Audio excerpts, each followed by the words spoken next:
All right, Mattie. So you said that the Grand National wasn't like skirted around saying it was a regret, but it was something that you wish you had done in your career.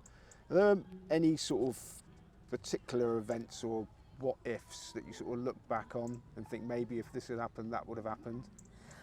I think any jockey could look back and say if this happened, if that happened, but I think you look back, I rode winners that I shouldn't have got on because someone got injured and I got to ride it. Lads had got on horses I was injured and they got. I mean, a lot of people say, well, you should have rode a Gold Cup winner. But my counter argument for that is, well, why do you think I should have rode a Gold Cup winner? Yes, I rode Coney Gree when he won his bumper. I won 3 hurdles on him, 1 at Utoxeter, 2 Grade 2s at Cheltenham. And yeah, he did. He went on to win a Cheltenham Gold Cup, but I never rode Coney Gree over fences. Me and Brad Stocks had parted ways by then, so you can't look back and say, oh, I should have had a Gold Cup winner, because I shouldn't have had a Gold Cup winner, because I was no longer working for Mark Bradstock, so I had no right to ride Coney Gree in the Gold Cup. Yes, does it hurt a little bit? No, it doesn't hurt a little bit. That's just the nature of the beast, the nature of racing. But to be, it'd be silly to say, when you're that close to a very good horse like him and he goes to win the Blue Ribbon event, of course you'd have said, oh, if I would have still had the job, that's part and parcel of it. But I don't look back and go, oh, I should have had a Gold Cup winner, because I shouldn't have done, because I wasn't working for him at that time. And I was one of the first people to ring him up and congratulate him. And listen, Brad Stocks, they gave me Carruthers. I mean, the days I had on Carruthers in Grade 1s and Grade 2s, the Hennessy, he finished 4th in the Gold Cup.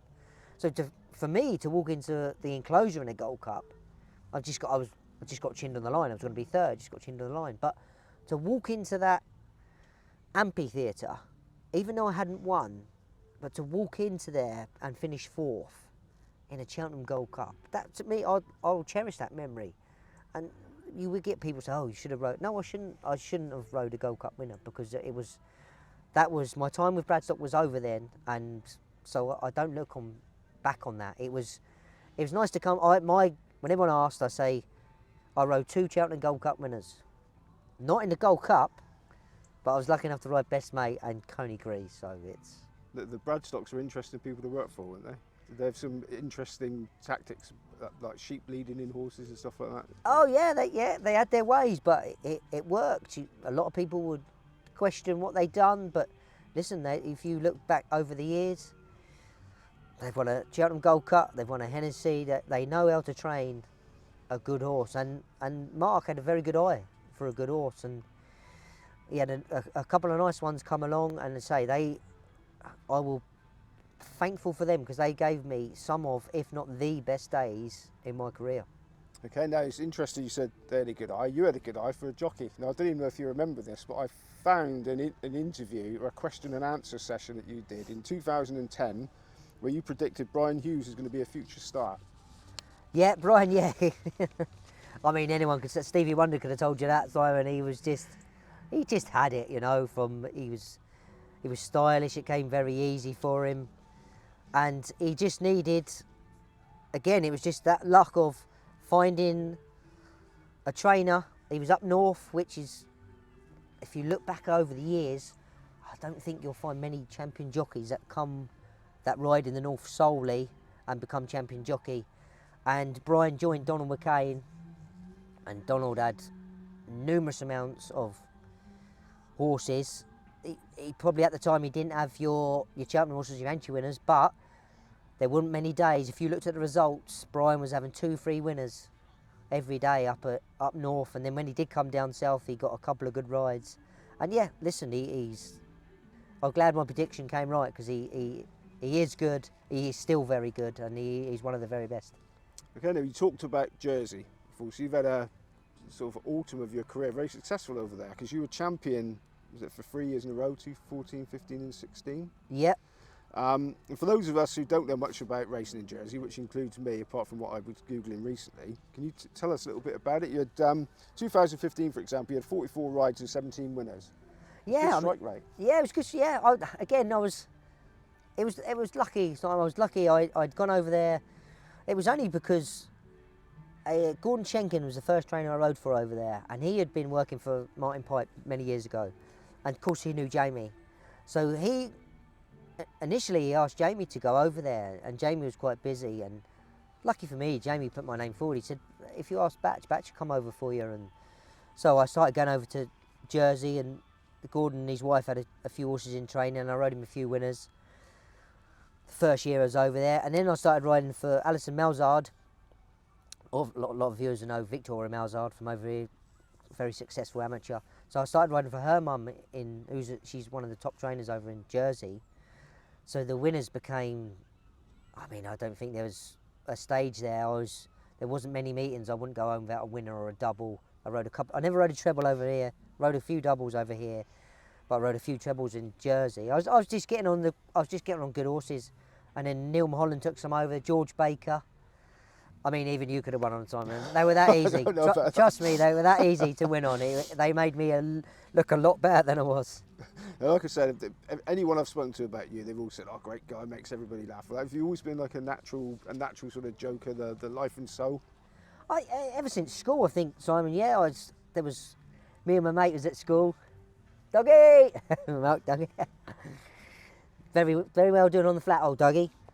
So yeah, I was at school. There was two of us in the class, and we were the class clowns really, and we just kept everyone entertained. And yeah, it sort of continued in the WAM. And once I'd found my feet, and it's confidence, and all of a sudden, and before you know it in the WAM room, you're a newbie. Then you're not up and coming. You're sort of proving yourself, and then before you know it, in a blink of an eye, you're one of the senior jockeys. So yeah, I always had that, and I used to take the mick out of people and have a laugh. And I think even Ruby Walsh mentioned me in his book one time, keeping him entertained at Sandown one day. So yeah, I'd like to think when I went out there, I got the job done, and I took my job very seriously. But I think you have to have that side, because it's very serious in there. It's a very serious job. It's a very dangerous job, and I somehow sort of lighten the mood. And yeah, I think hopefully, I mean, listen, there'd probably be a few people out there that would have a few bad words to say about me, and sort of, but hopefully they'd all say I was a good, funny lad, nice fella to get on with. And yeah, if I heard people say that, I'd be pleased. Well, they do. But other things you've been doing. Anyone that's seen the film War Horse has seen you careering around in it. Well, they wouldn't have seen me, Simon.